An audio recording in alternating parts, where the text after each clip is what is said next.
What is up and welcome back to the channel, guys. In this video, this is going to be one of the shortest but probably the most important video as it pertains to this series of getting match ready physically. We're going to be covering footwork training and calisthenics.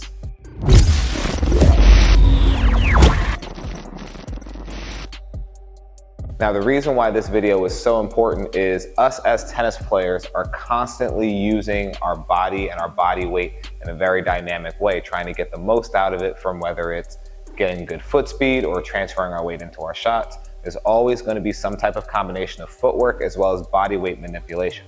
So training calisthenics as well as footwork is a great way to apply those things off court and then get a good physical understanding of them as we move on court. So this video, even though it's gonna be very short, is gonna be something that you guys have to take big priority in training constantly. And there will be different scales that I'm gonna use to help you guys put yourself on the level that you should be training and then build from there. Let's get started. So with the calisthenic portion of our workout, calisthenics is defined as being able to train using only your body weight and no special equipment. As us as tennis players, we're always going to be using just a racket, but no real training equipment is necessary for this part. So the first thing we're going to be doing is dropping down into a lunge on either leg. But what we're going to do is as we go down into this lunge, we're then going to stand up, do a little hop, get nice and balanced, and then come back down.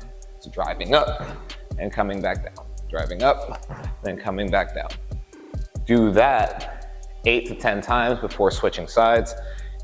Drop that leg down, push up, catch your weight, and be able to come right back down into that position. The next exercise is going to be a side lunge, but just like the first one, we're going to be trying to use more explosive muscles. We're going to drop down into that side lunge step here, and then push up to come back down into another one. So we're always driving away, catching our weight, and then driving back up. Another 8 to 10 before switching sides. Drop down, push up, explode off that leg, drop down. Now, what I want you guys to pay attention to when you're doing this one is try not to lunge and lean overly forward. You want to try and keep your weight centered in between your feet, because if you were playing and you were hitting a shot on the run or trying to catch your body weight, you'd be catching yourself in this position, not this one. So make sure that everything that you do on these exercises, you try to correlate them to what you'd be doing on the court. Next move we're going to do is a more dynamic footwork pattern. We're just going to be doing a crossover to catching our weight, and then a crossover to catching our weight. Now I'm doing it slow so you can see the mechanics of it. We're gonna be stepping in front and then across, but as we start doing this quicker, you're gonna step over, catch your weight, step over, catch your weight. Now if you notice, my distance isn't going too far right now, because as I said earlier, I'm gonna be scaling these things, but as you get better, your distance on the crossover is gonna go from barely over your feet to big crosses, covering bigger distances, which would be what you'd be doing for your recovery after you hit a shot, for example. So you'd move out to hit your forehand, hit the ball, and then try to get back to the middle as quick as possible. So when you're doing this one, again, like I said before, keep these correlations in mind.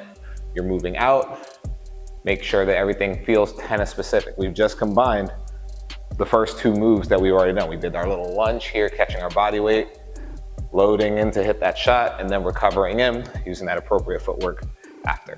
So for this next one that we're gonna do, we're gonna be using what I call a drop step to turn direction and go backwards.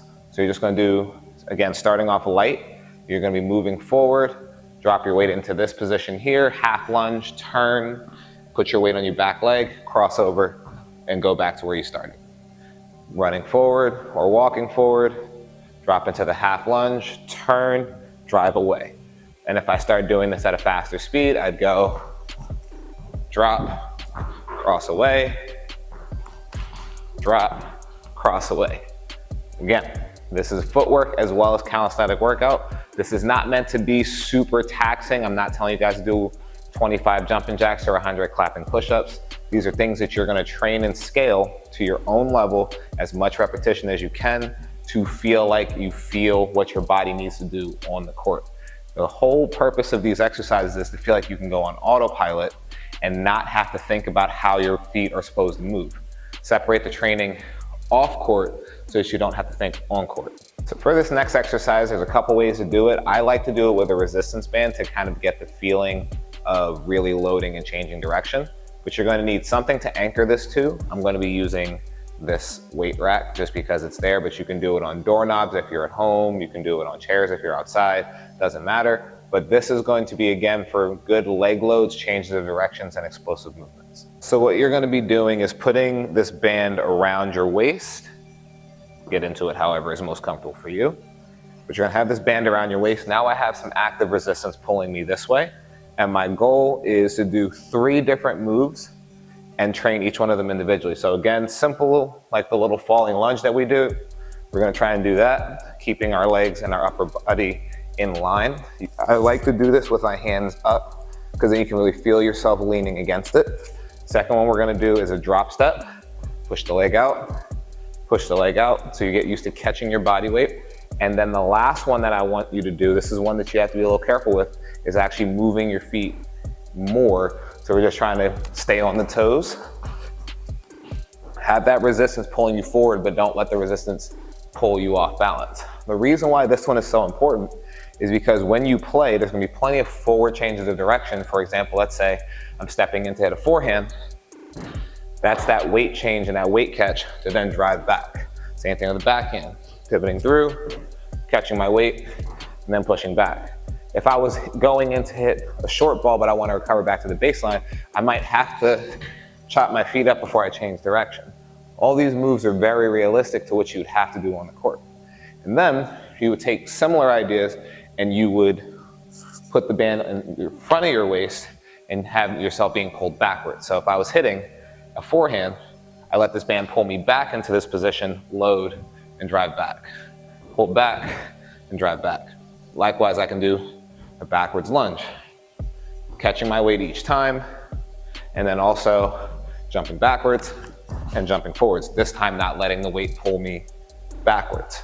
This series of 6 exercises is probably one of the most important and under-practiced footwork and calisthenic things as it relates to being on a tennis court.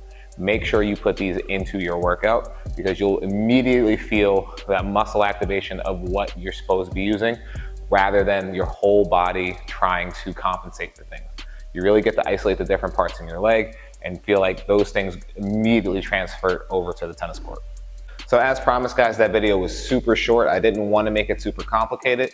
I feel like those exercises practiced enough will give you a drastic improvement of how you move, as well as how you're hitting and transferring your weight and balancing on the court.